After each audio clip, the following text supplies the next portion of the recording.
Fala pessoal, começando mais um episódio do CarneCast. Vale sempre a pena lembrar que o CarneCast é o primeiro podcast do Brasil a falar de carnes e produtos cárneos. Antes de começar, vale a pena lembrar que os meus amigos de bancada hoje não estão aqui. Pela primeira vez eu estou, de fato, assumindo como host. Estou sozinho não, estou muito bem acompanhado. Já vou apresentar para vocês a nossa convidada, tá bom? Mas eu quero agradecer aí a você que está do outro lado, ouvindo, assistindo as manifestações que nós recebemos. Você que me acolheu super bem, muito obrigado. E continue assistindo, compartilhando o canal. Manda aí para quem você quiser, para quem você achar que é válido, porque com certeza o CarneCast vai estar sempre levando para você informações relevantes. E como eu falei, hoje eu estou aqui com uma super convidada, ela, uma grande amiga, uma excelente profissional. Eu só vou falar o nome dela e aí ela se apresenta para vocês. Eu vou chamar de Dani, tá? Mas o nome dela é Daniela Guimarães. Dani, boa tarde, boa noite. Para você que está assistindo, eu não sei se você está de dia, à noite, à tarde, de madrugada. Mas, Dani, boa tarde para você. Obrigado pela presença. E, antes dela falar, pega um papel, pega uma caneta, senta com calma e anota, porque vocês vão ter uma aula aqui hoje. Dani, bem-vinda, Dani.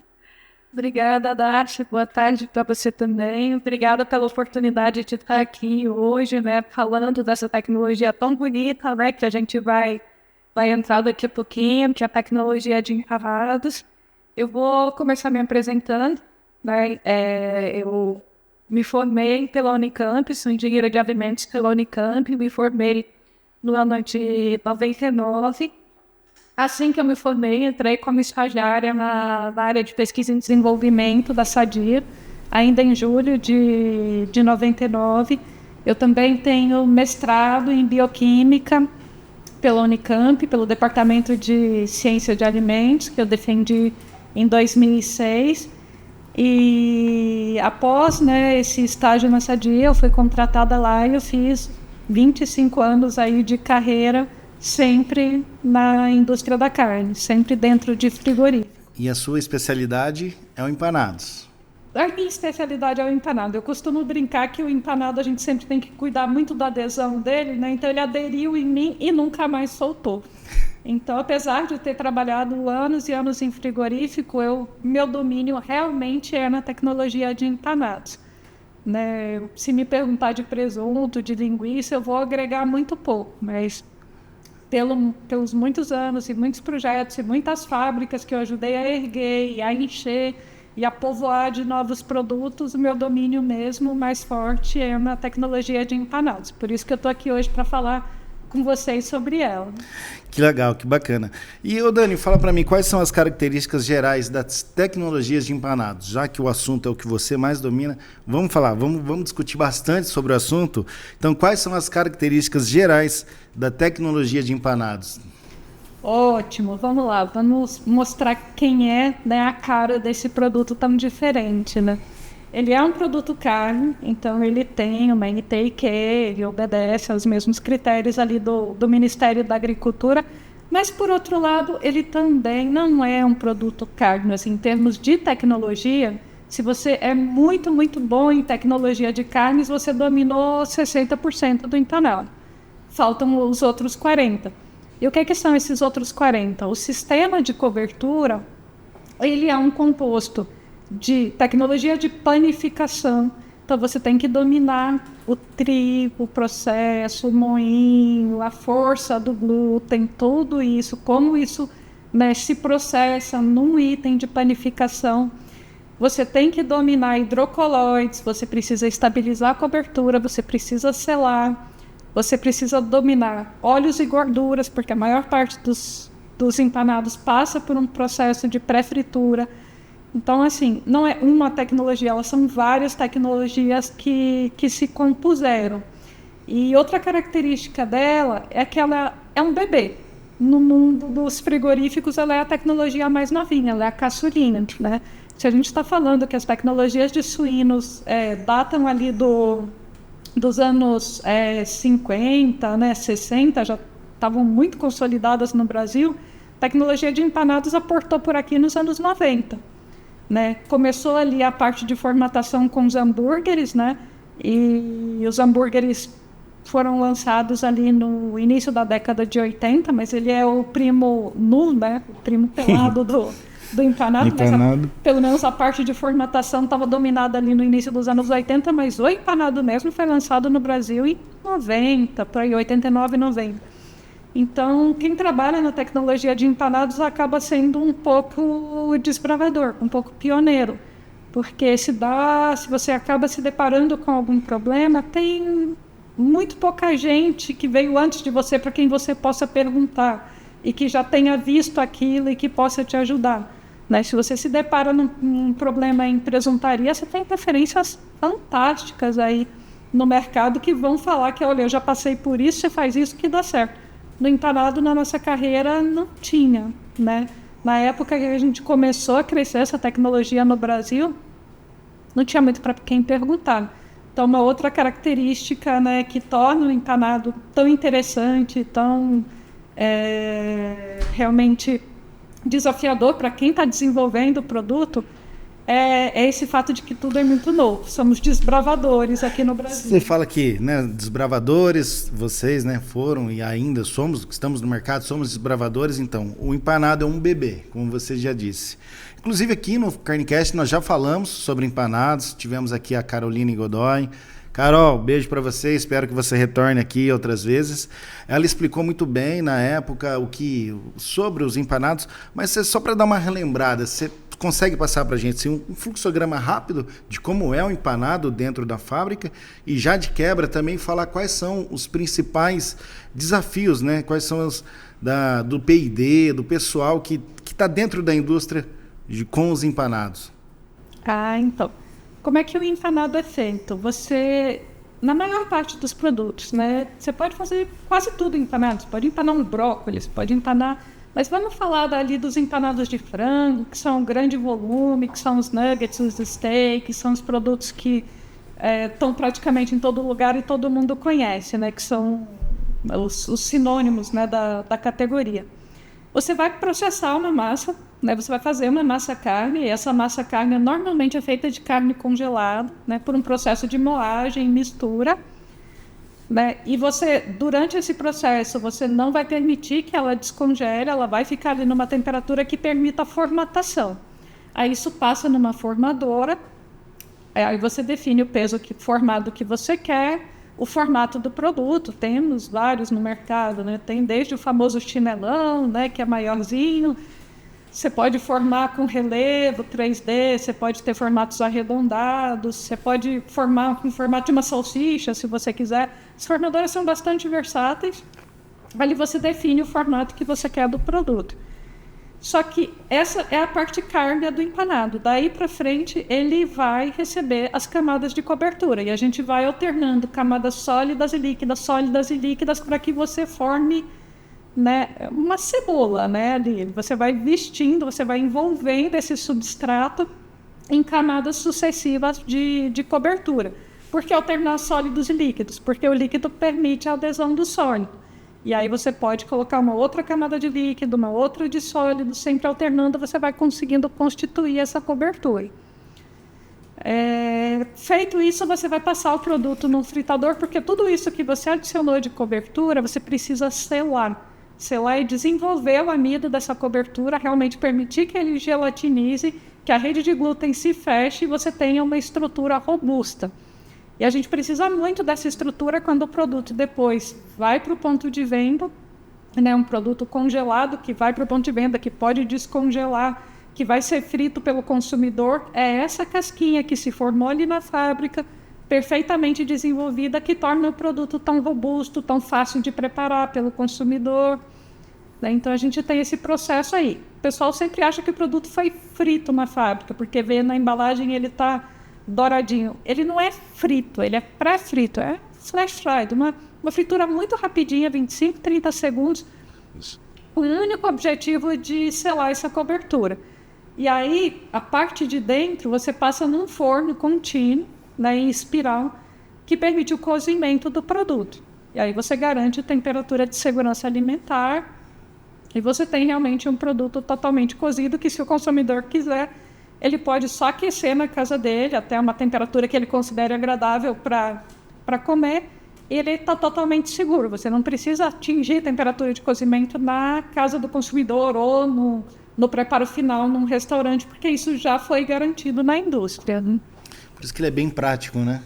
É extremamente É prático. muito fácil você poder... Chega em casa num dia cansativo, é prático, você vai lá, hoje em dia todo mundo tem um air fry em casa, então virou parte, né, da montagem da cozinha, você tem que ter o espaço do air fry. Você vai lá e põe o produto, vai tomar um banho, faz alguma outra atividade, em 20 minutos, meia hora no máximo, já está com o jantar pronto ali. Não, ajuda bem. E o pessoal é extremamente criativo. A gente vê receitas na internet, o pessoal faz steak à parmegiana, bota lá um molho de tomate e queijo em cima, faz sanduíche com ele, e tanto em casa quanto as grandes redes de fast food. Se você olhar, por exemplo, o McChicken, né? Citando aí o McDonald's, o McChicken é um empanado. Ele não é um filé de frango, ele não é um hambúrguer de frango, até porque hambúrguer de frango normalmente não fica tão bom. Então, lanches empanados, fast foods empanados, ele está realmente, se você parar para olhar com calma, ele está em muitos lugares, em muitas versões. Quando você compra, por exemplo, aquela batata pré-frita congelada na sua casa, que na minha infância, para comer batata frita, você tinha que... demorava um monte, né, para ela ficar pronta, porque ela fritava do zero. Aquele produto, ele é um produto que ele é pré-frito, ele é frito na fábrica, ele recebe uma camada de empanamento, normalmente um tempura, uma camada líquida de empanamento para garantir a crocância. Ele vem pré-frito e por isso hoje a gente come batata frita rapidinho, né? É um empanado também. Diante de toda essa tecnologia, o que você vê os desafios? Quais são os desafios, principalmente do P&D, da galera do P&D que está lá dentro da fábrica, que tem que trazer inovação para o comercial, tem que trazer... às vezes o produto está com algum problema ali, por mais que vai estourar no P&D, não tem jeito. Primeiro estoura na produção, depois vai para o P&D.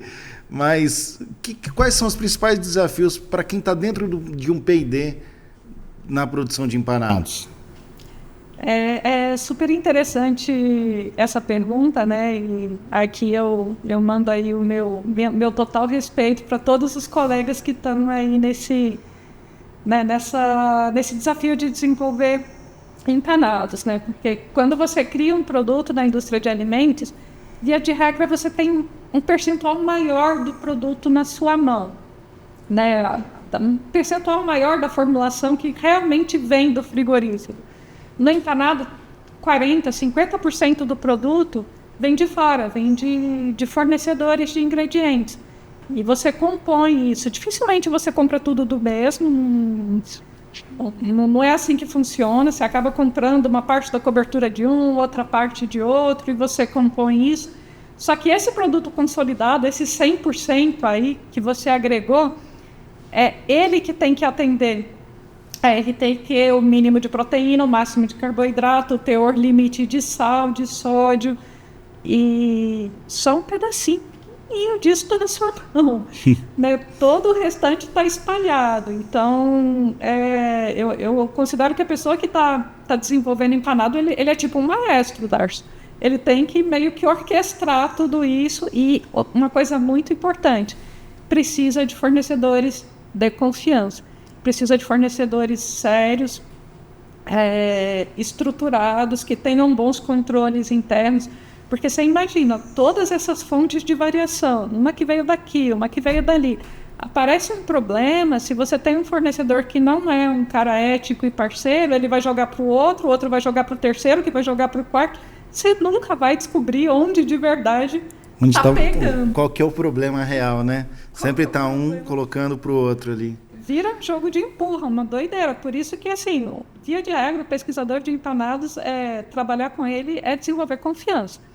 Né? Você vai trabalhar junto, você vai começar pequeno e você vai conquistar a confiança desse cara de que ele possa, em alguma hora, vai surgir problema, porque surge. É uma tecnologia complexa, desafiadora, linhas cheias, volumes grandes, cobrança grande, né? Margem financeira, né? EBITDA volumoso, os diretores das empresas estão sempre em cima, Então, sim, vão surgir problemas. Tudo isso junto é um caldeirão. E quando surgirem problemas, você precisa saber que o seu fornecedor é transparente, te ajuda a resolver, não fica no teu caminho, sobre tudo isso. Aproveitando esse gancho que você está falando bastante, você falou de fornecedor, enfim, tem que estabelecer essa parceria. Quando você estava no P&D lá, onde você trabalhou, chegava um fornecedor novo para te fazer uma visita, não sei como funcionava, mas de repente, com certeza chegava. Qual que era a primeira pergunta que você fazia? O que te chamava a atenção, tanto negativo quanto positivo? Ai, olha, é difícil pensar numa pergunta que eu fazia. Eu mais escutava, né? Você observa a pessoa, você observa como ela chega, você observa se ela só está ali cumprindo tabela e vai te oferecer o que ela tem e vai embora, ou se ela realmente está interessada no que você está precisando naquele momento. Você percebe quão preparado ele está, quanto ele conhece o teu produto, né? Assim, a pessoa chega e fala, puxa, eu compro, eu conheço, vocês mudaram. Então, você percebe o quanto a pessoa está envolvida. Então, eu, pelo menos, a minha atitude era menos perguntar, porque vendedores são ótimos para, né, vender. Para vender. Para vender o seu peixe. Então, qualquer pergunta que eu fizesse, ele teria uma resposta muito boa, eu tenho certeza disso. Então, eu ficava mais na minha, mais mineirinha, mais quietinha, observando a atitude que ele trazia para mim. Mas sempre bem desconfiada. Sempre que eu colocava um fornecedor novo, para a menor coisa que fosse, eu começava num produto mais marginal ali, começava nos produtos de menor volume, via que o cara estava lá, que ele entregava direito, que ele mandava todas as especificações conforme a gente pedia, toda a documentação e tudo. Aí o cara ia crescendo, a gente ia crescendo juntos, né? Realmente um processo aí. E cada vez mais, como a gente já comentou aqui, né? Eu falei das air fryers, enfim. Cada vez mais a gente vê que os empanados vai tendo adeptos. Criança, principalmente quem tem criança, eu tenho 2 em casa, adoram, são apaixonadas. Minha filha adora, principalmente parmegiana. Aí você compra aqueles empanados já pronto, fica prático para fazer. E aí eu vejo que cada vez mais esse mercado está expandindo, está crescendo. E é novo, né? Relativamente novo, pela história que você já nos contou.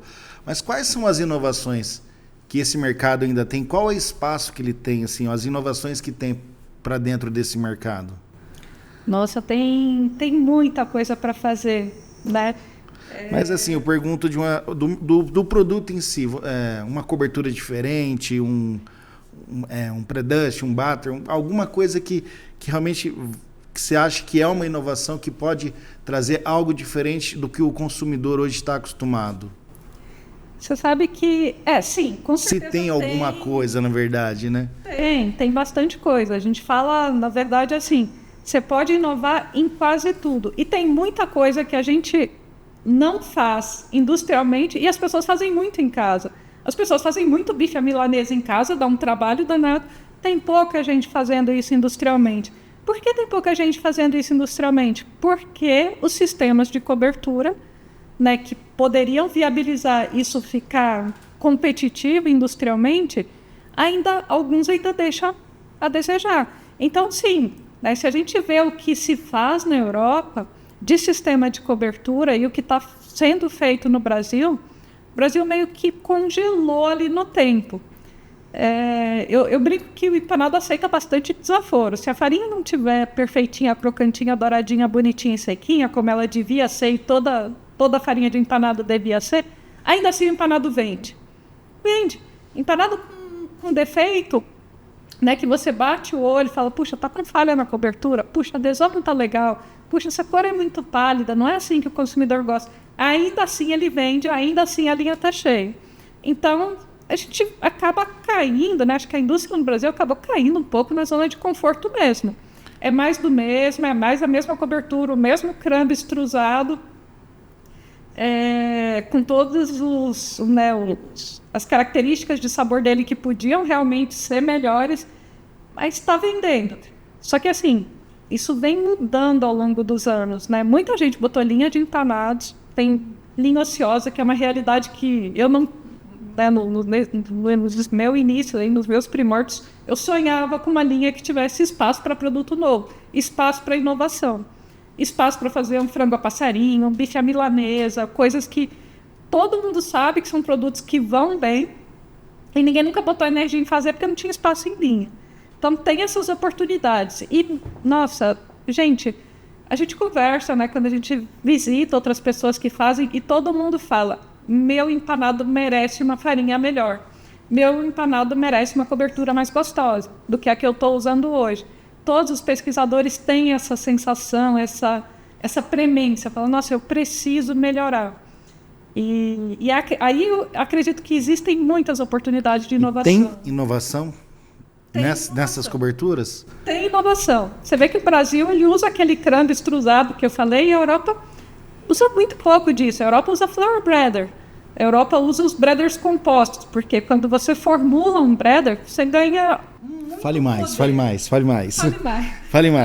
que é um flour breader? O que seria o flour breader? Vamos diferenciar. O que é um breader? Um breader é a versão industrial de um pão moído.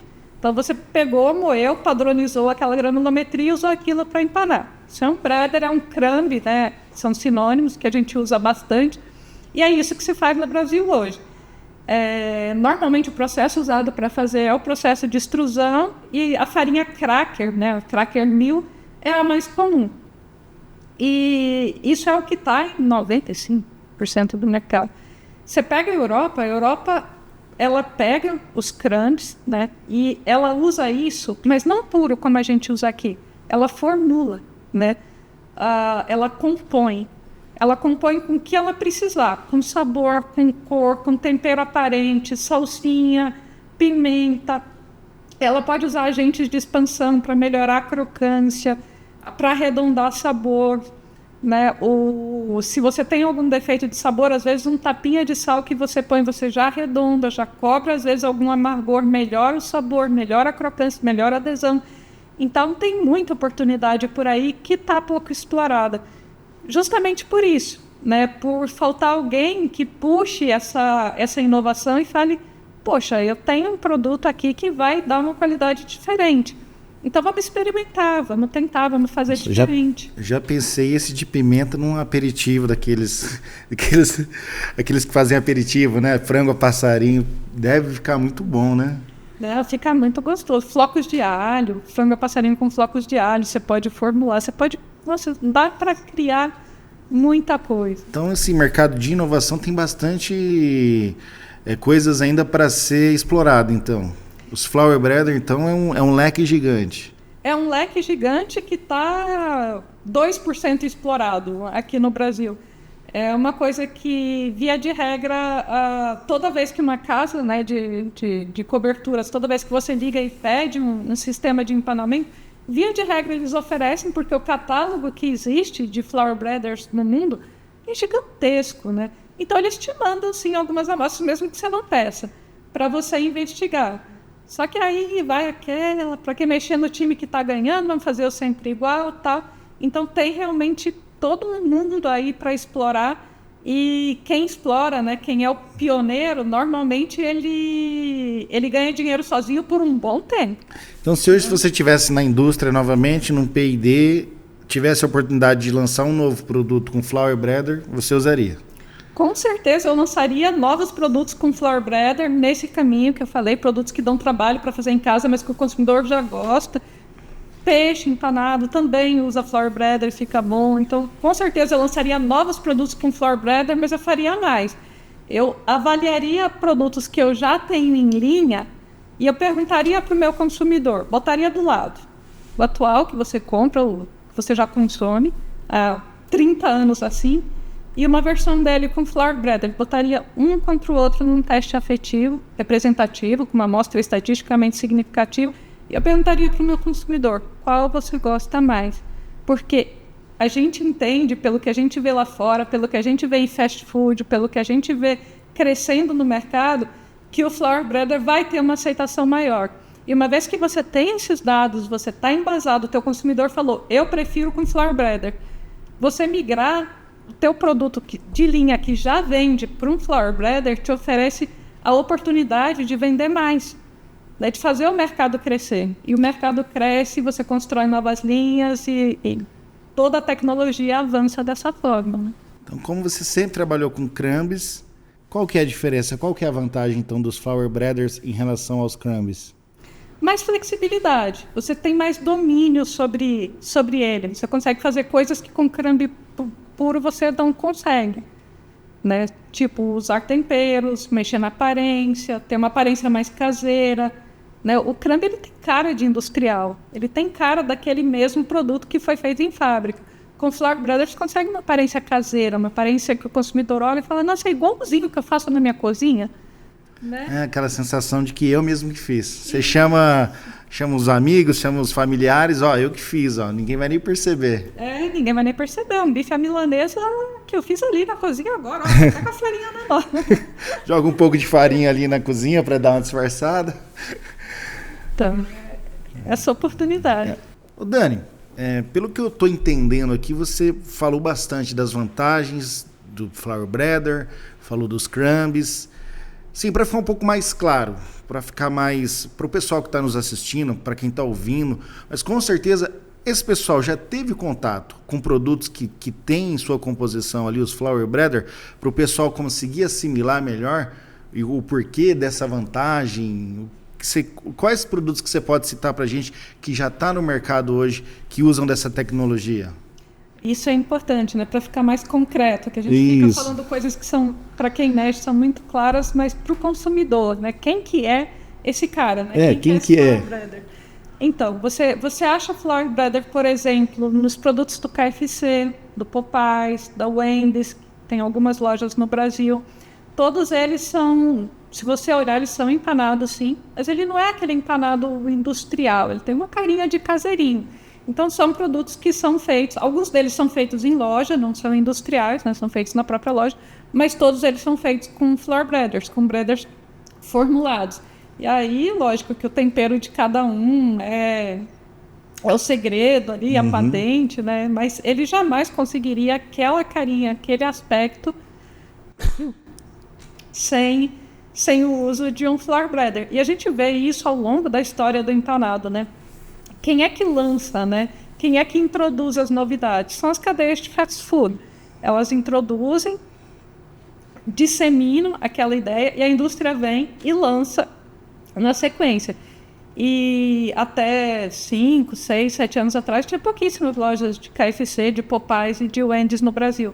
Agora está crescendo. Você já acha que a KFC em muitos lugares. Esses consumidores que vão lá e comem o filezinho com aquele empanado super crocante, super gostoso, super leve, eles vão querer comprar, vão querer levar para casa, né?